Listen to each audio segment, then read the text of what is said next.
पूर्वो रामतपोवनाभिगमनं हत्यामृगं काञ्चनं वैदेहीहरणं जटायुमरणं सुग्रीवसम्भाषणं वालीनिग्रहणं समुद्रतरणं लङ्कापुरीदाहनं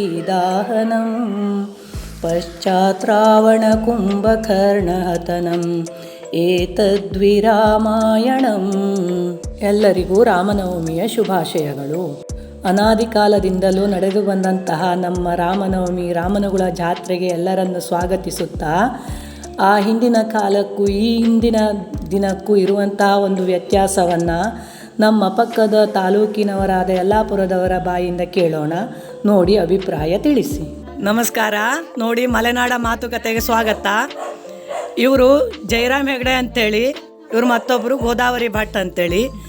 ಇವರು ನಮ್ಮ ರಾಮನಗುಳಿ ಜಾತ್ರೆಯನ್ನು ಬಹಳ ವರ್ಷಗಳ ಹಿಂದೆ ನೋಡಿದ್ರಂತೆ. ಅವ್ರು ಏನು ಹೇಳ್ತಾರೆ ಅಂಥೇಳಿ ನಮ್ಮೂರ ಜಾತ್ರೆ ಬಗ್ಗೆ ಹಿರಿಯರಾದ ಇವ್ರ ಅಭಿಪ್ರಾಯವನ್ನು ಕೇಳೋಣ. ನಮಸ್ಕಾರ ಜಯರಾಮ್ ಹೆಗ್ಡೆ ಅವರೇ. ನಮ್ಮೂರ ಜಾತ್ರೆ ಬರ್ತಾ ಇದೆ. ನಾಡ್ದು 27ನೇ ತಾರೀಕಿಗೆ ರಾಮನಗುಳಿ ಜಾತ್ರೆ ಬರ್ತಾ ಇದೆ. ನೀವು ಬಹಳ ವರ್ಷಗಳಿಂದ ಹೋಗಿದ್ದೆ ಅಂತೇಳಿ ಹೇಳಿದ್ರಿ. ನಮಸ್ಕಾರ ಗೋದಾವರಿ ಭಟ್ರೆ. ನೀವು ನಮ್ಮೂರ ಜಾತ್ರೆಗೆ ಹೋಗಿದ್ದೆ ಅಂತ ಹೇಳ್ತಾ ಇದ್ದೀರಾ. ಅದಕ್ಕೆ ಅದ್ರ ಬಗ್ಗೆ ಅನುಭವ ಕೇಳೋಣ ಅಂತಾಯಿತು. ನಿಮಗೆ ಎಷ್ಟು ವರ್ಷ ನಡೀತಾ ಇದೆ ಈಗ?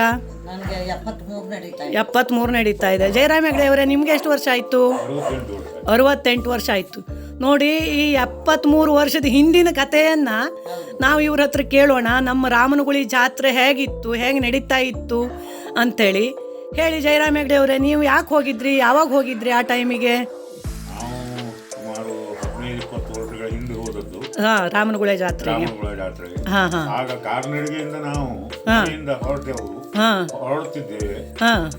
ನಂತರ ಜಾತ್ರೆಗೆ ಹೋಗಿ ತಿರುಗಾಡಿ ಅಲ್ಲಿ ಸಾಮಾನ್ಯ ನಾಟಕ ಅಥವಾ ಯಾವ್ದಾದ್ರು ಕಾರ್ಯಕ್ರಮ ಇದ್ರು 12-1 ಗಂಟೆ ನಂತರ ಆಗಿತ್ತು ಶುರು ಆಗುವುದು. ದೇವ್ರ ಕೆಲಸ, ಹೊರಾವಳಿ ಲೀಲಾವು ಇಂಥದ್ದೇ ನಡೀತಿತ್ತು. ಅದೆಲ್ಲ ಮುಗಿದ ಮೇಲೆ ನಾಟಕ, ಎಲ್ಲ ಮುಗಿದ ನಂತರ ನಾಟಕ ನೋಡಿ ಬೆಳಗಾಗ್ತದೆ. ನಾವು ಬರ್ಬೇಕಿದ್ರೆ ನಾವು ನಡ್ಕೊಂಡೇ ಹೋಗಿ ಬಂದು ಮಾಡೋದು. ಎಷ್ಟು ಕಿಲೋಮೀಟರ್ ಆಗ್ತಿತ್ತು ಸುಮಾರು ಇಲ್ಲಿಂದ? 10-12 ಕಿಲೋಮೀಟರ್ ಅಂತೂ ಹೆಚ್ಚೇನು? 12 ಕಿಲೋಮೀಟರ್ ಹೆಚ್ಚೇ ಆಗ್ತಿತ್ತು. ವೆಹಿಕಲ್ಸ್ ಅಷ್ಟು ಯಾವುದೂ ಇಲ್ಲ. ಹಂಗಾಗಿ ನಾವು ನಡೆದೇ ಹೋಗಿ ಬಂದು ಮಾಡೋದು. ಒಳದಾರಿ ಹುಡ್ಕೋದು, ನಡ್ಕೊಂಡು ಹೋಗೋದು ಅಷ್ಟೇ ಕೆಲಸ. ಟೀಮ್ ಆಗಿ ಹೋಗ್ತಿದ್ರು. ನಮಗೆ ಆಗ ಅದು ನೋಡೋದೇ ಒಂದು ವಿಶೇಷ ಆಗಿತ್ತು. ಆವಾಗಿನ ಕಾಲದಲ್ಲಿ 12 ಗಂಟೆ ನಂತರ ಆದ್ರೂ ನಾಟಕ ಇದು ನೋಡಿ ನಾವು ಬರೋದಾಗಿತ್ತು. ಹಂಗಾಗಿ ನಾವು ಆ ಕಾಲದಲ್ಲಿ ಹೋದದ್ದು. ಇವಾಗ ಸದ್ಯ ನೋಡಿದ್ದಿಲ್ಲ ಜಾತ್ರೆ. ರಾಮನಗುಳ ಜಾತ್ರೆ ಹ್ಯಾಂಗ್ ನಡೀತದೆ ಈಗ ಅನ್ನೋದು. ಆವಾಗಿನ ಕಾಲದ ಯಾರ ಪರಿಚಯ ಉಂಟಾ ನಿಮ್ಗೆ ಅಲ್ಲಿ ಜಾತ್ರೆ ಮುಂದಾಳತ್ವದಲ್ಲಿ? ಆಗ ಗಜು ಶೆಟ್ರು ಅಂತಿದ್ರು ಅಲ್ಲಿ ರಾಮನಗುಳಿಯವರೇ. ಈಗ ಇದಾರೋ ಇಲ್ಲ, ಈಗಿಲ್ಲ. ಈಗ ಒಂದ್ 3-4 ವರ್ಷ ಆಯ್ತಾನ ಹೆಚ್ಚಾಗಿ ಅವ್ರು ತೀರ್ಕೊಂಡಿದ್ರು. ಅವ್ರು ಮುಂದಾಗಿ ಯಾವುದೇ ನಾಟಕ ಅಥವಾ ಯಾವುದೇ ಕಾರ್ಯಕ್ರಮ ಮುಂದಾಳತ್ವ ಅವರೇ ಹೆಚ್ಚಾಗಿ ವಹಿಸ್ತಿದ್ರು. ಹೌದು. ಅಂದ್ರೆ ಆವಾಗಿನ ಕಾಲದಲ್ಲೂ ಅಷ್ಟು ಚಂದವಾಗೇ ಜಾತ್ರೆ ನಡ್ಕೊಂಡು ಬರ್ತಾ ಇರ್ತಿತ್ತು ಅಂತ ಹೇಳ್ತಿದ್ರಿ ನೀವು. ನೋಡು, ಈಗ ಬನ್ನಿ, ನಾಡ್ದು 27ನೇ ತಾರೀಕಿಗೆ ನಮ್ಮೂರ ಜಾತ್ರೆ ನಡೀತಾ ಇದೆ. ಬನ್ನಿ, ಆವಾಗಿನ ಜಾತ್ರೆಗೂ ಇವಾಗಿನ ಜಾತ್ರೆಗೂ ಏನು ವ್ಯತ್ಯಾಸ ಅನ್ನೋದನ್ನು ನೀವು ಗಮನಿಸುವಂತೆ. ನಮಸ್ಕಾರ ಗೋದಾವರಿ ಭಟ್ರೆ. ನೀವು ಹೇಳಿ, ಹೇಗೆ ಹೋಗಿದ್ರಿ ನಮ್ಮೂರ ಜಾತ್ರೆಗೆ? ಏನು ಅಭಿಪ್ರಾಯ ನಿಮ್ಮದು? ನಿಮ್ಮೂರ ಜಾತ್ರೆಗೆ ನಾನು ಮುಕ್ತೇಸರಿ ಇದ್ದಿದ್ರು. ಅವಾಗ ಅವರು ಮುಕ್ತೇಸರಿಕೆಯಲ್ಲಿ ಮುಕ್ತೇಸರಿಕೆ ಟೈಮ್ನಲ್ಲಿ ಅನ್ನ ಸಂತರ್ಪಣೆ ನಡೀತಿತ್ತು. ಅಲ್ಲಿ ಅನ್ನ ಸಂತರ್ಪಣೆ ಮಾಡ್ತಿದ್ರು ಆ ಟೈಮಿಗೆ ಜಾತ್ರೆಯಲ್ಲಿ.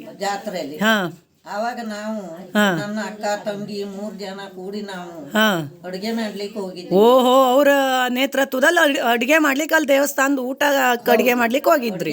ಹೋಗಿದ್ವಿ. 1.5 ದಿನ ಅಡುಗೆ ಮಾಡೋದು. ಇವಾಗಾದ್ರೂ 2 ದಿವಸ ಕಾರ್ಯಕ್ರಮ ನಡೀತಾನೆ ಇರ್ತದೆ.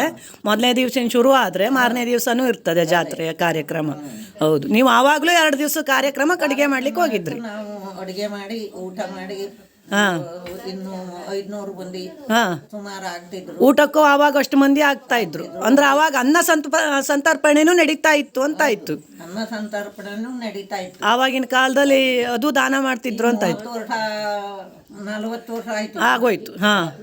ಹೌದು, 40 ವರ್ಷ ಕಳೆದೋಯ್ತು. ಕೊಡ್ಲಗದ್ದೆ. ಈಗೂ ಅಲ್ಲಿ ಗಜಾನನ ಹೆಗಡೆ ಅಂತ ಹೇಳಿದ್ದಾರೆ. ಪೂಜೆನ ನೇತೃತ್ವ ಅವ್ರದ್ದು. ಅವ್ರ ಮಗನೇ ಪೂಜೆ ನೇತೃತ್ವವನ್ನು ವಹಿಸ್ಕೊಂಡವರು. ಹಾಗಾಗಿ ನೋಡಿ, ನಾಡ್ದು ಬರ್ತಾ ಇದೆ ಮತ್ತು ನಮ್ಮೂರ ಜಾತ್ರೆ. ಆ ಜಾತ್ರೆಗೆ ನಿಮ್ಮನ್ನು ಸ್ವಾಗತ ಕೋರ್ತೇವೆ. ಯಾಕೆಂದರೆ ಇಷ್ಟು ವರ್ಷದ ಹಿಂದಿನ ಅಭಿಪ್ರಾಯವನ್ನು ನೆನಪು ಮಾಡ್ಕೊಂಡು ಹೇಳಿದ್ರಲ್ಲ ನೀವು. ಹಾಗಾಗಿ ಈಗ ನಮ್ಮ ಜಾತ್ರೆ ದೇವಸ್ಥಾನದಲ್ಲಿ ತುಂಬ ಅಭಿವೃದ್ಧಿಯಾಗಿದೆ. ಹಾಗಾಗಿ ದೇವಸ್ಥಾನವನ್ನು ನೀವು ನೋಡುವಂತೆ, ಜಾತ್ರೆಯನ್ನು ಅನುಭವಿಸುವಂತೆ ಬನ್ನಿ, ನಮ್ಮನೆಗೂ ಬಂದು ನಮ್ಮ ಆತಿಥ್ಯವನ್ನು ಸ್ವೀಕರಿಸಿ ಅಂತ ಹೇಳ್ತೇವೆ. ಹಾಂ, ನಮ್ಮ ಚಾನೆಲ್ಗೆ ಸಂದರ್ಶನ ಕೊಟ್ಟಿದ್ದಕ್ಕೆ ನಿಮ್ಮಿಬ್ಬರಿಗೂ ತುಂಬ ಧನ್ಯವಾದಗಳು.